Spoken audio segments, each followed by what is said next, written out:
Quick test. 3 sentences. Which one is wrong? Please bring this to the office. Could you borrow me your pen? Did you hear that noise? Did you spot the mistake? If you're not completely sure, you need today's episode, because these 12 verbs, 6 pairs, are the most commonly confused words in everyday English, and the wrong one can completely change your meaning. Today we fix all 6 pairs, once and for all. Stay with us.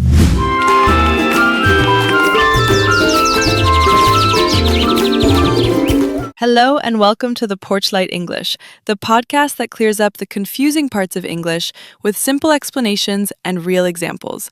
I'm Amanda. And I'm Ryan. And today's episode is one I know will be genuinely useful, because these 12 verbs come up every single day. In emails, in conversation, in messages.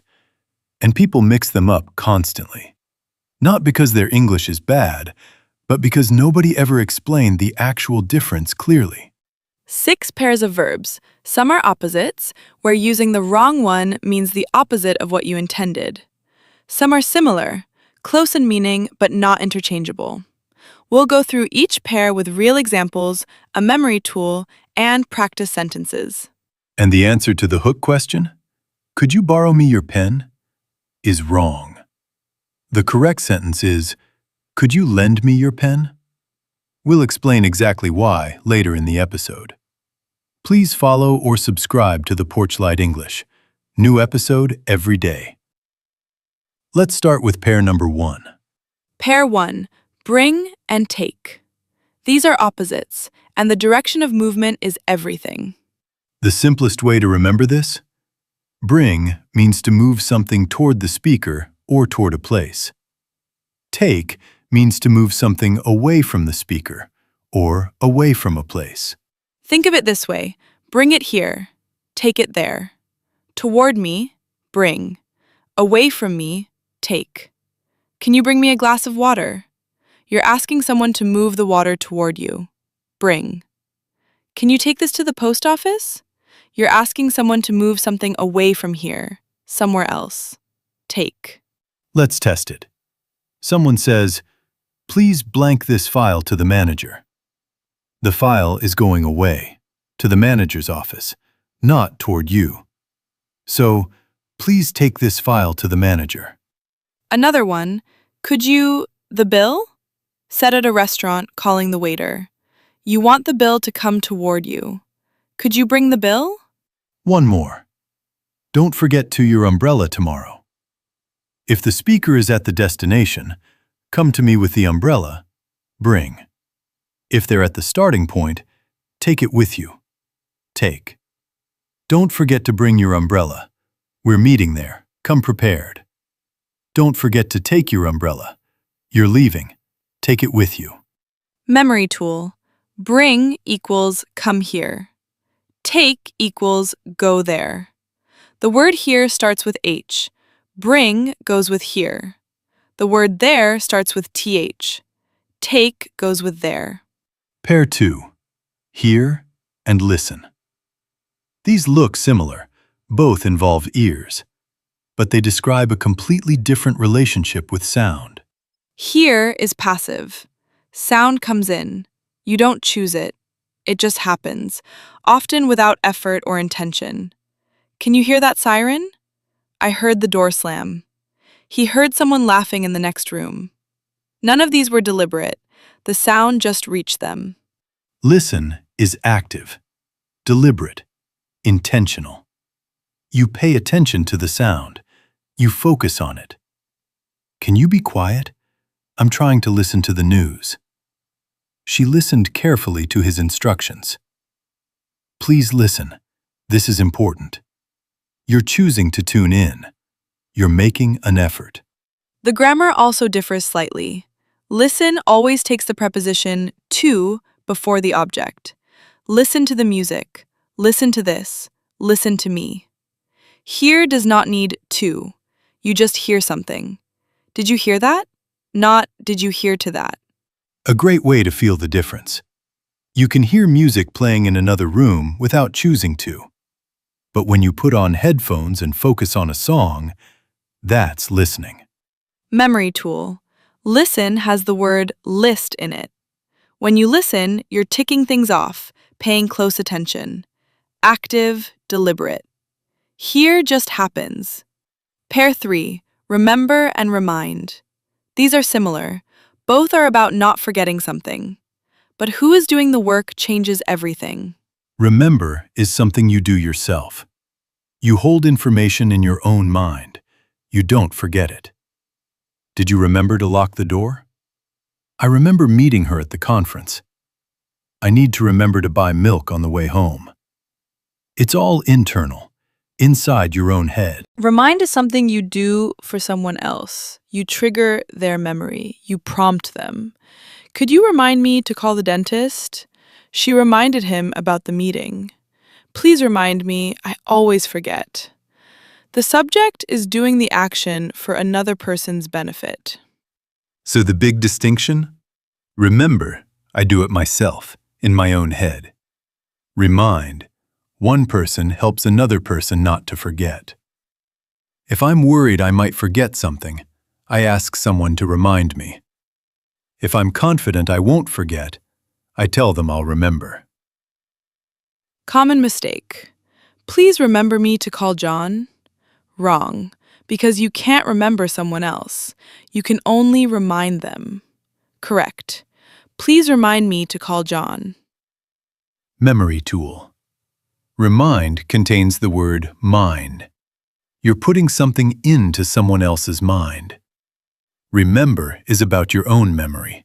You re-remember it yourself. Pair 4. Borrow and lend. These are opposites, and they describe the same transaction from two different sides. Getting this wrong creates genuine confusion. Think of a library. The library lends books. It gives them out temporarily. The reader borrows books. They take them temporarily. Same book, same transaction, two completely different verbs depending on who you are. Lend. You give something temporarily to someone else. You still own it. You expect it back. Can you lend me your charger for a few minutes? She lent him her notes from the lecture. The bank lends money to customers. The direction? From you to them, temporarily. Borrow. You take something temporarily from someone else. You don't own it. You'll return it. Can I borrow your pen? He borrowed my umbrella and never gave it back. Students borrow books from the library. The direction, from them to you, temporarily. The classic mistake. Could you borrow me your car? Wrong, because borrow describes what the taker does, not the giver. If you're asking the other person to give, you need, could you lend me your car?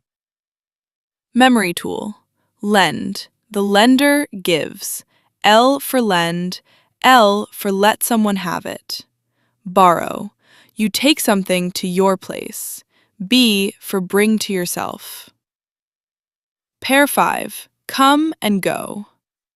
Like bring and take, these are about direction.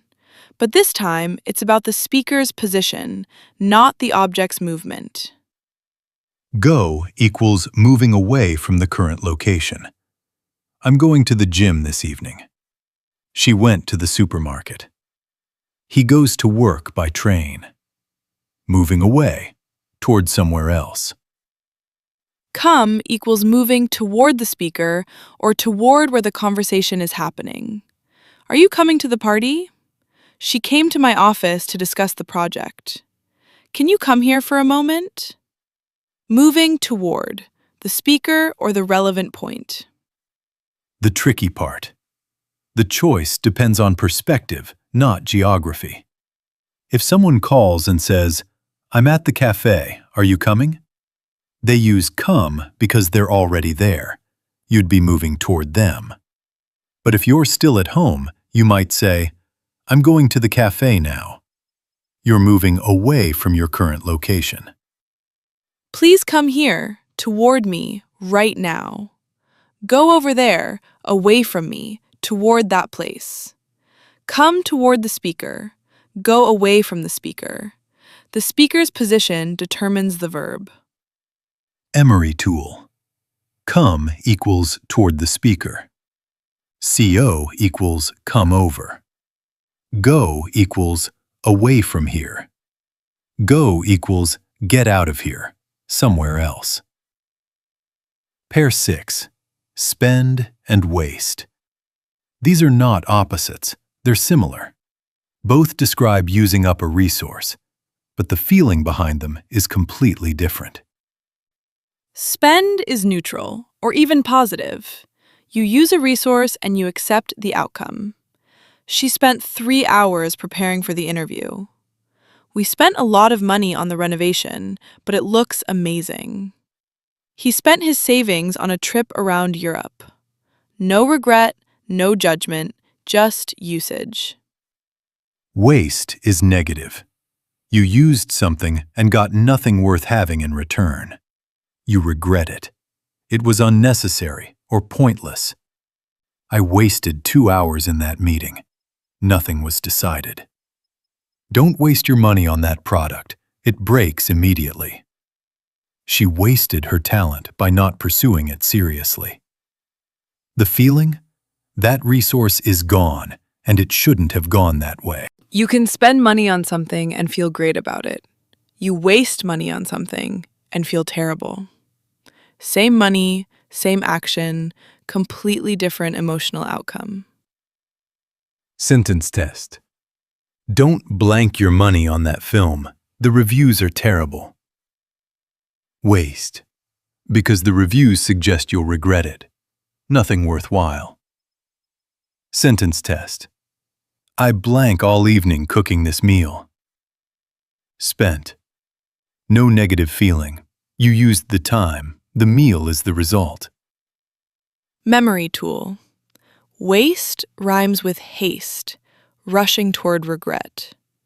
Spend has no hidden judgment. It's just neutral usage. Let's bring all 12 verbs into one natural conversation. Ryan and I are colleagues at work on a busy Friday afternoon. Listen for every confused pair, and notice how context guides the choice. Amanda, could you lend me your parking badge? I've left mine at home. Of course. Don't forget to bring it back before you leave, though. I need it for Monday. I will, I promise. Oh, did you hear that announcement just now? About the all-staff meeting? No, I wasn't listening. I had my headphones in. What did they say? There's a meeting next Tuesday. Could you remind me? I always forget these things. I'll remember for you. Actually, I'll put it in both our calendars now, so neither of us forgets. Perfect. Have you borrowed anything from the library this month, by the way? They've started lending some great business books, apparently. I saw that. I spent an hour in there last week looking through them. Really worth it. Didn't feel like any wasted time at all. Good to know. Oh, are you coming to Sarah's leaving due this evening? I was going to go straight home, but if the whole team is going, I'll come too. It's at the Italian place on the high street. Take the 47 bus. It goes right past. And could you take this card with you? Give it to her from me. I can't be there till later. Of course. I'll bring it and make sure she gets it when I arrive. Let's review. Lend. Ryan gives temporarily. Bring it back. Toward Amanda. Hear. Passive. Didn't intend to catch it. Listening. Active. Paying attention with headphones. Remind. Ryan needs Amanda to prompt him. Remember, Amanda will hold it in her own memory. Borrowed and lending. Library taking and giving temporarily. Spent. Used time. Positive feeling. Wasted. Negative comparison. Coming. Toward where Ryan is, the venue. Going. Away from home. Take. Moving something to Sarah. Bring. Bringing to her when Amanda arrives. all 12 verbs, all correct, all natural. Quick quiz. Say the answer before Ryan gives it. 1. Could you blank me a coffee from the kitchen? Bring/take. Bring. The coffee comes toward you, toward the speaker. Bring. 2. She 2 hours helping her sister move. Spent, wasted. Spent. No negative feeling. She used the time, the move was the result. 3. Could you blank me to send that email? Remember/remind. Remind. One person prompting another person not to forget. 4. Can I blank your charger for 10 minutes? Borrow/lend. Borrow. You take it temporarily. The taker borrows. 5. Did you blank what the teacher said? Hear/listen. Hear. Passive. Did the sound reach you? No effort required. Hear. 6. Is everyone blank to the reunion? Coming/going. Coming. The speaker is at the reunion, asking if others are moving toward them. Come. 6 for 6. Every pair clear and correctly used. Let's close with the clearest possible summary of all 6 pairs. Bring versus take. Bring equals toward the speaker or destination. Come here with it. Take equals away from the speaker. Go there with it. Hear versus listen. Hear equals passive, unintentional, no preposition needed. Listen equals active, intentional, always with to. Listen to something. Remember versus remind. Remember equals you hold information in your own mind. Remind equals you prompt someone else not to forget. Borrow versus lend. Lend equals you give something temporarily to someone. Borrow equals you take something temporarily from someone. Come versus go. Come equals toward the speaker or the relevant location. Go equals away from the current location. Spend versus waste. Spend equals use a resource, neutral or positive feeling. Waste equals use a resource with regret, nothing worthwhile in return. Your challenge. Write one sentence for each of the 12 verbs about a real situation from your own week. 12 sentences total. Post them in the comments. We read everything. Thank you so much for listening to the Porchlight English. Please follow or subscribe. New episode every single day. Share this with someone who says, "Borrow me your pen." They need this episode. From the Porchlight English, keep the light on. See you tomorrow. Bye for now.